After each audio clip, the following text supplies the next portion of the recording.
Okay, it's that time of the week, everybody. Welcome, welcome, welcome. If you're watching this live or if you're joining us in replay, you are on Monday Sprint Planning. We're in like the first or second week of March, and we're rounding out Q1 of 2022. So if you're joining us live and you want to participate, a few ground rules if this is your first time on one of the lives.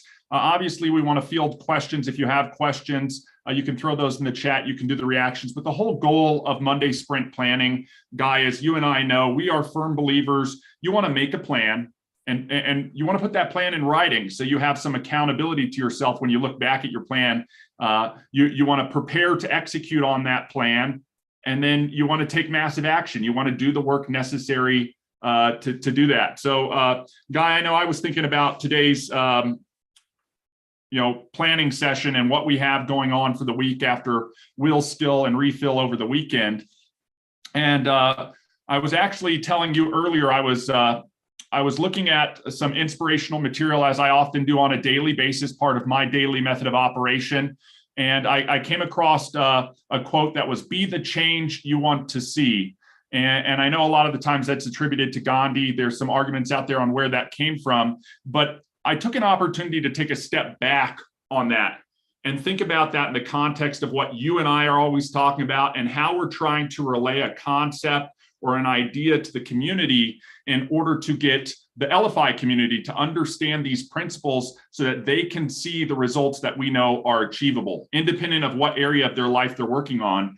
And I really sat on that quote, right? Be the change you want to see, and thinking about, in order to see that change, I have to live that change internally, right? If I was telling you the example, if I want to have the stamina and the physique of a swimmer, I'm not going to accomplish that unless I get in the pool and start swimming. And it's not going to be an immediate thing, like the moment I put on a swimsuit, I'm there, I'm Michael Phelps. No, it doesn't work like that, right? But I have to take the action to make a plan. I want to be a swimmer, or I want to have this level of success in my business, or I want this relationship with my family, or whatever it is you're working on in balancing out the wheel of life, and then start taking action on that. And I've used the principle in the past. You love the idea of something, and maybe you're waiting on somebody else to take an action, but the reality is they're not going to do it for you. You have to put it into practice, and ideally you have to put it into your daily practice. You have to be that change that you want to see. And then ultimately, as we like to say, the change happens because you are being the change. You're living that life that you've designed, that you want to achieve. And ultimately, those actions lead you to that. So I'm going to throw it over to you to put your thoughts on that and anything you want to discuss. I've got items to share and things like that, and we'll go through everything this morning. I think you really hit home on a topic from the aspect of being the change and living the life by example, and living the life that you want to is understanding that it's only going to happen with what you do and how you do it. I think we always talk about it, or my thing is take care of the little things, big things take care of themselves. I remember growing up, and I grew up in a farming and ranching rural community, and it was daily labor, things that we were doing. But when the day came to an end, you didn't look to see everything you accomplished. You were most likely focusing on one item, because you can't just run around and do everything and expect to get results. You might have an idea of what you need to get done for the week or the day, but going down to that one item. But when the day came to an end, you look at what you've done, and there may be a huge mess. There may be something that looks amazing and is complete, but knowing that to really wrap the day up, I've still got more work to do. I think about like picking up equipment, or picking up tools that have been laying around. That's just something that I guess from my OCD aspect in growing up has carried over into life and in business, that want to make sure that I'm fine-tuned and neat in everything that I do.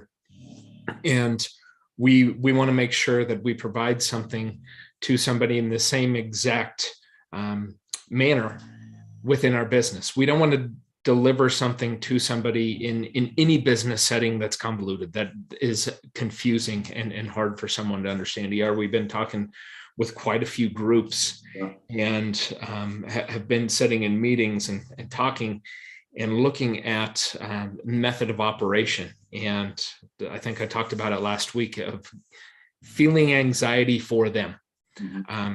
Great businesses, great opportunities, great products and services, but really puts me at an unease based on how they're going out and getting information to everybody. It's the luck of the draw, the make sure I have everything that everyone needs to know, and that's how you do business. And that's not. You do business by providing something that is specific to that person at that time, and having those conversations. And if they're aha moments, feel like we can be the conduit to that aha moment. And we're experiencing it with our affiliates. We're experiencing it with daily users, that there's aha moments happening all the time, that this is something that is unique in the way that it functions. And I guess as a feature as well, we're not trying to recreate the wheel. We're just trying to do something different that's more effective in the way that business has been done. Yeah. I agree with you, Guy. I think the first thing that came to mind while you were talking, we hear it all the time, AMP, right? Attitude, moment, and process. Everything you do, you can amp, right? You can have the right attitude for that moment in time, and you can follow the process for that activity. And to your point, when you are doing an action, working on an element, something that you might do repetitiously over and over and over again, you want to identify the process that's the most efficient for you. Guy, when you were growing up farming, I'm sure there were daily chores that had to be done every day, every other day, a few times a week. And when you went out to do that chore, you didn't do it different every single time. You had a process to do that chore. Probably your dad, who did it before you, or your brothers and stuff like that, they showed you how to do that process. Then they gave you the shovel and said, okay, it's time to do the process, and you followed along. And as you did it, and as you did it again and again and again over time, you may have honed that process or optimized that process to help you get it done a little bit quicker, a little bit more efficiently, a little bit with less labor, et cetera. You started to work a little bit smarter on it, but you stuck to this process, and you went into that with the right attitude for that moment. Even if it was shoveling crap, you know what I mean? You went in there and you just got it done because it had to get done. And I think that's the other thing. The actions, they're not always things or items or events that we love doing, but they need to get done. And the reality is if you're moving forward on your plan, some of those things are going to be awesome and fun to get done, and you look forward to doing them. It's like how I look forward to getting on this call, or the Tuesday call, or the Thursday call, or the Friday call. It's really easy to get into the right attitude for that moment because I'm excited about doing it.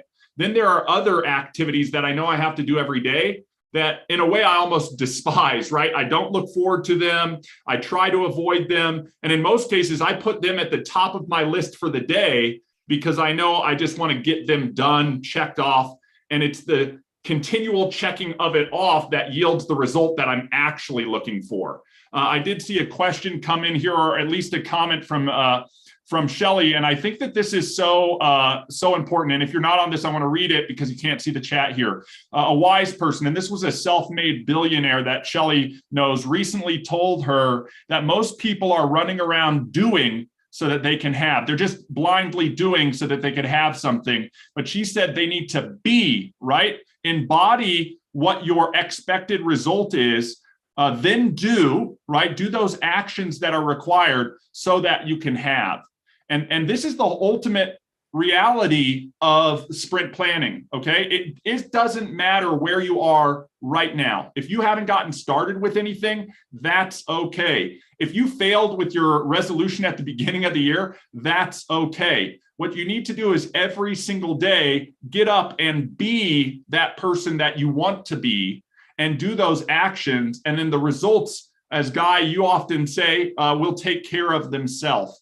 I think the other thing, and if you haven't noticed this on these lives, is every day Guy's got a new quote, and I love it because I get it even when we get on a call, read through that. But to be successful at anything you do, you have to be different. You simply have to be what most people aren't. And here's the reality: most people want to hope, they want to dream, they want to think, and they love the idea of that end result, but they will never put in the actions necessary to get there. And that's what separates you from them, is you're going to identify your plan, you're going to put in and identify the actions that you need to take, and then you're going to be relentlessly consistent about taking those actions. And what it boils down to is the daily repetitive routine. And Guy, I was thinking about routine because the Olympics were on and things like that. And I thought about all of those athletes, some of which who are participating in a sport where their Olympic debut or their Olympic event might only last 4 or 5 minutes. And they train 4 years for 4 or 5 minutes, right? And they have that eye on the Olympic prize, maybe getting an Olympic medal. And then they go out there and they train relentlessly, and they're getting consistent on their routine, on their event. It doesn't matter whether it's a floor routine, a ski jump routine, whatever it is for that athlete, they want to hone that skill until it becomes so natural, so repetitive for them, they could do it with their eyes closed. And that's what makes these professional athletes do what they do in a way that looks effortless. The thing I want to share, Guy, if you want to add any comments on this before I jump over to the calendar, otherwise I'm going to jump over here. I want to give people just a path to follow. Good to go. Go ahead and do that, and then we can spend a little bit of time. Greg, you asked a question, and definitely want to hit on that before we wrap up the day. Yep. Oh, yeah. And Greg, thank you for reaching out to me this week, and it's on my list to get back to you on too. So we'll just address it. Here's what I want to share, guys. This is the Week at a Glance card, okay? If you haven't gotten this card, you can download it by using the template ID WAAG, right? Acronym for Week at a Glance. I'm also going to post this link in the chat here for everybody so that everybody on this call has access to this card. But here's the big point of this card. You need to know where or what you need to do or where you need to be and at what time. These are actions that we can all be on these calls to pour into ourselves. These are not revenue generating activities, but these are activities that are worth their weight in gold. They're also things that you can invite other people to so that they can see or come to that realization that Guy talked about, just based on interacting with the community. And this is what I love about this. This is when we come together as a community, people will see what you see in what we're doing here at LFI and the value of shuffle and tap and all of the tools we're working on. So Monday, sprint planning. Take 15 to 20 minutes to get your plan right for the week. I tell you, it's worth its weight in gold on leading you towards success. That's what we're going through right now. Tech Tuesdays at 2 p.m. Central Time. Mark your calendars. If you're not leveraging this technology in every aspect of it, you're missing out on opportunities that can give you a competitive advantage and take you forward in your business. This is that technical time we spend one day a week getting on together, getting those questions answered, and showing you the how-to of how to actually do something. On Wednesday, we encourage everybody that mindset of a champion is so important on how you approach relationships, on how you interact with people, and how you amp yourself up for each moment. We partnered with Edge Global to make that available to everybody, and you can go down that path with them. On Thursday, we do a roundtable mastermind discussion. Last week, we did an amazing discussion on compounding. We may flow into some offshoot of that, of actually calculating this week. So you're going to want to tune in for some of that. And then that takes us to Friday, where we do Friday with the founders. Okay, that's our opportunity to collectively come together as a community. Guy and I are in there. We want to do Q&A. And last Friday's discussion, I think, was a can't miss. So if you haven't watched it, go back and watch the replay. In addition, on this Week at a Glance card, direct links to all of our social, our YouTube, all of that. So it's very easy for you to access or share to somebody else for them to access. Okay, the next thing I want to show, a calendar. If you guys aren't using it, and I've said this before, I don't care if you use your fridge calendar, a notebook calendar, a web calendar, your phone calendar, block time in. We don't necessarily manage our time, but we do prioritize it. So you need to prioritize areas within your time where you're going to be focused and diligent on the work and actions you need to do, irrespective of where those actions focus. And let me explain on this.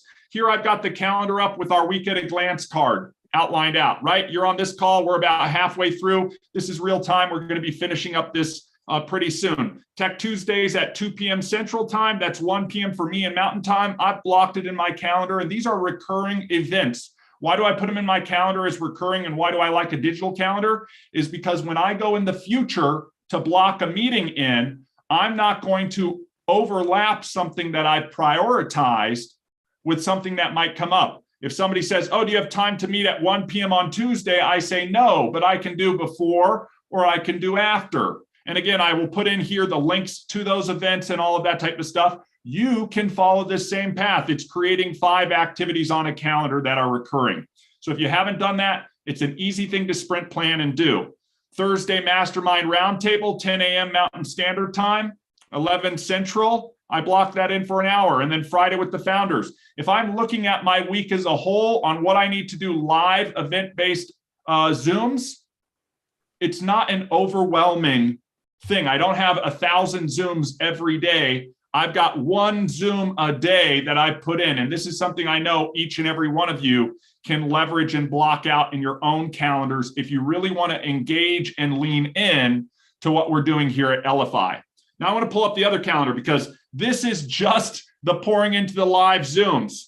Next thing, block some time to actually do some work, take some action. This is how I block my personal time, okay? You may block your time differently depending on where you're fitting in your activities. If you're somebody who works a 9 to 5 and you can't do anything during that workday, you're going to block time outside of that 9 to 5, before 9 a.m., after 5 p.m., on the weekend, etc. But block that time and make it a priority. We want to eliminate all distractions, and we want head down blocks of time where we can actually do the actions that are required to make forward progress in what we're working on, okay? So this is my work block time, right? 9 to 4:30 that I'm gonna be diligently working on. I know that when I come in, I'm, got certain calls during that time that I've got blocked out. Guy, you and I do development stuff too. So it goes throughout wherever I have something recurring, I block it in. For you, again, it might be before 9 a.m., after 5 p.m., on the weekend,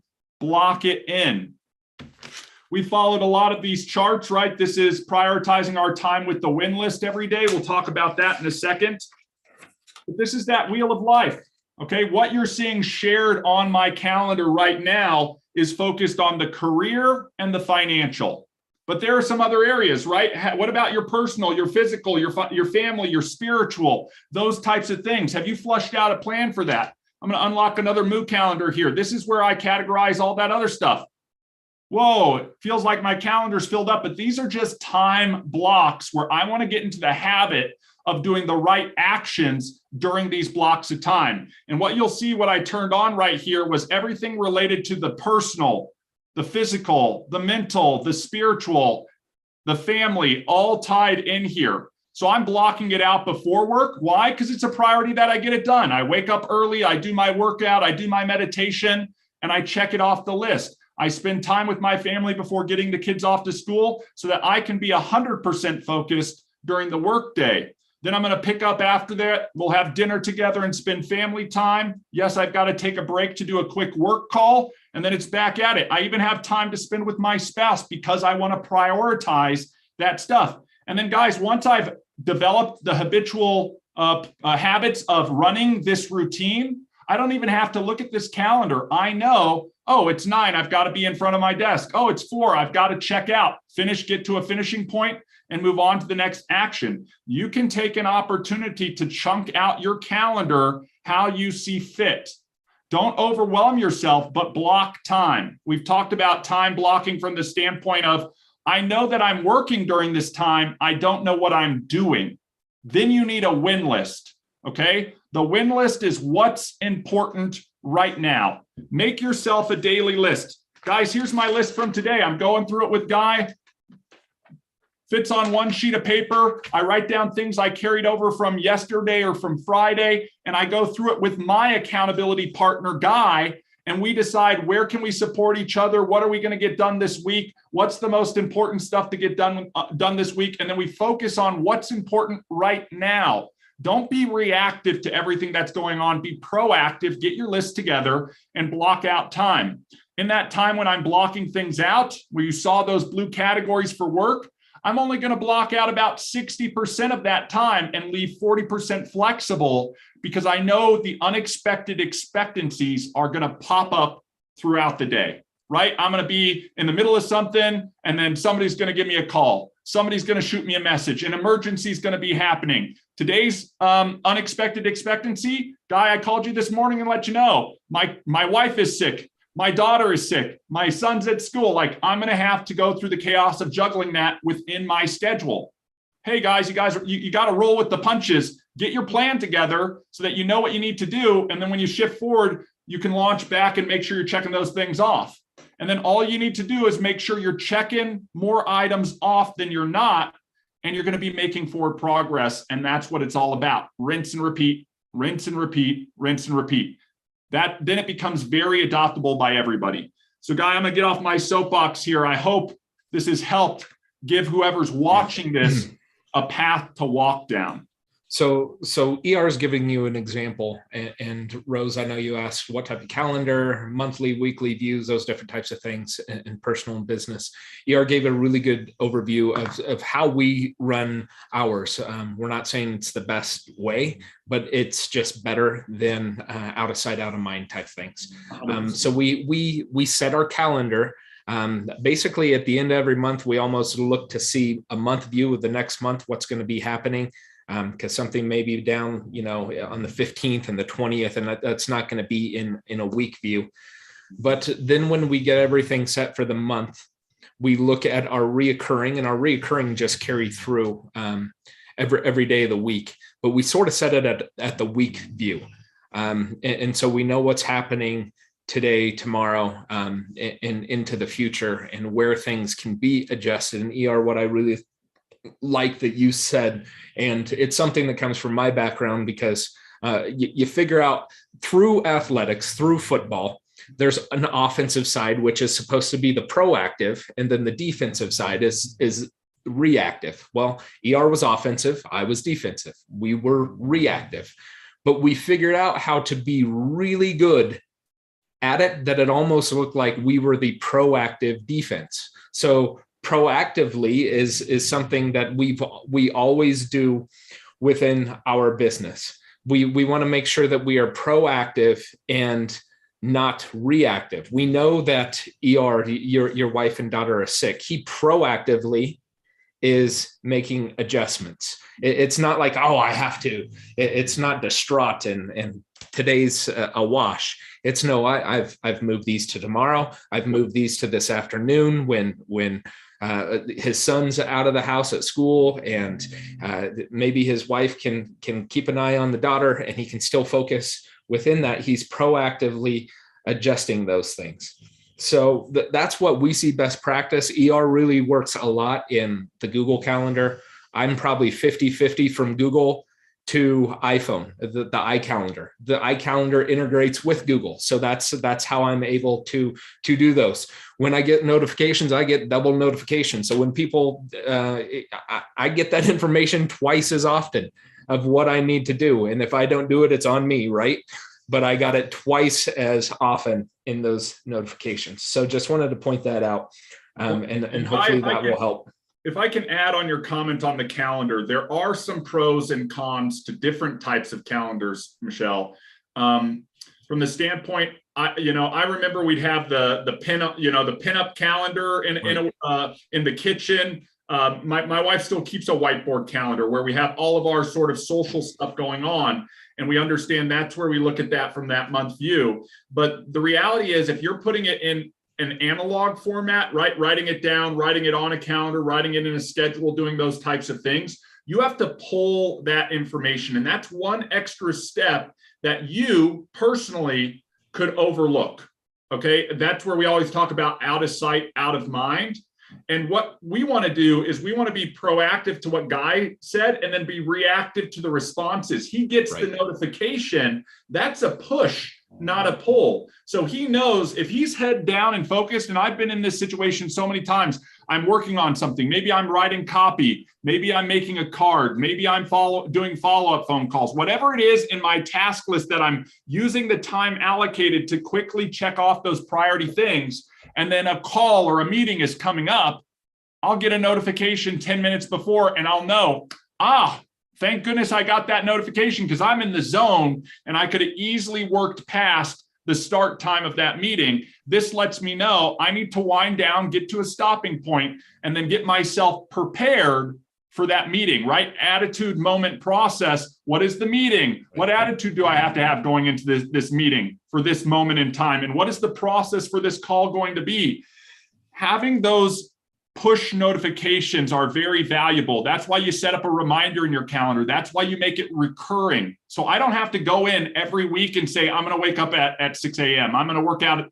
I put it in there. I make it repeating. And then I just have the notifications telling me, take the brain damage out of it, right? I don't have to think about things. I just get told where to be and what to do because the technology supports me in that. And I think that's super powerful for anybody who's never done that before, the impact that it can have on you, especially if you've never done it before. When you adopt this, it may, there may be a little bit of hardship adopting it, but once you do, you don't miss a thing. Something lets you know when things start or when things stop. And I think another aspect of it, Guy, we've talked about this. I've been reading the book Peak Performance. And a lot of it's just as much about rest. When Guy and I are scheduling our meetings, there's a thing in Peak Performance, get focused in a block of time, 30, 60, 90 minutes at a whole, somewhere within that range, but don't go too far. Guy and I will get on some meetings and it'll be like 2 hours long. And by the time we've hit that, our brains are fried. We've been conceptually whiteboarding things. We've been talking with somebody and everybody leaves that and we're like, whoa, that was too much. We almost have to take a step away or get a breath of air or whatnot. So try to think about blocking in the work segments of what you're working on in 30, 60, 90-minute sprints. You know what I mean? And then breaking your things down to things that you can get done within that time frame. That'll help you, again, consistently eat those little things or take care of those little things so the big things take care of themselves. And then the last part on what, Guy, you were saying, a lot of these digital calendars keep everything in sync. So, Michelle, to your point, digital seems simple now. Yes, it's so much more efficient when you realize how to use it. And this is why, to be honest, this is why Guy and I lean into everything digital, because it creates this efficiency. That, again, go back to a paper calendar, a paper notebook, a paper business card, and do everything analog. You're not going to get as much maybe progress done than if you just put it all in there, make it recurring, and let the technology support you so that you can let your brain focus on those things that you really just need to be focused on and checking off, and then be consistent on them. There are things we have on the calendar we don't do every day. We do maybe twice a week or once a month. They're still in here as a recurring item. And to Guy's point, we sort of look ahead towards the end of the month. What do we have going on? What's coming up? What do we need to plan for? Are there things we need to do that are sequenced in? We're chunking out, making a little bit of progress, but we make a plan. We put the plan in writing, then we just look at it every day and we execute on what needs to get done. It's that simple. And thank you for that comment, Shelley. We really appreciate that. But I'm sort of going to point to what you had said last week: is you take it in pencil, then you put it in pen. That's a little bit what we do here, and why technology is a little simpler. If you or I know, probably on the calendar in the kitchen or on the refrigerator, it's either a whiteboard one or it's written with pencil, because you have to be able to proactively move something.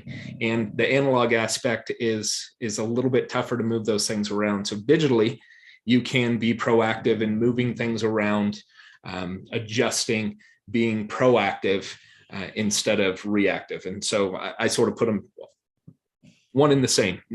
If you're proactive, you don't have to be reactive to anything. Let's sort of wrap this up. And then since you're all on, we'll stop the live and then we'll get to your question, Greg, and spend a little more time on that. And conceptually, how did this come together? I think we really want to get that message out to you all here. We could keep it going on live, but we want to keep it short for people that are just watching for the sprint planning. Yep. So here it is, guys. If you've joined us for the last 30 minutes for this Monday sprint planning session, what we've covered, and if you have to go back, rewatch and pause and take notes, please do so, because the reality is you need to make a plan. You need to put that plan in writing. To Shelley's point, put it down in pencil, then put it down in pen, and then agree to take action on your plan. In fact, take massive action this week. Don't worry about next week. Don't worry about anything past, let's say, Friday. Get your plan down. And then once your plan is done, just focus on today.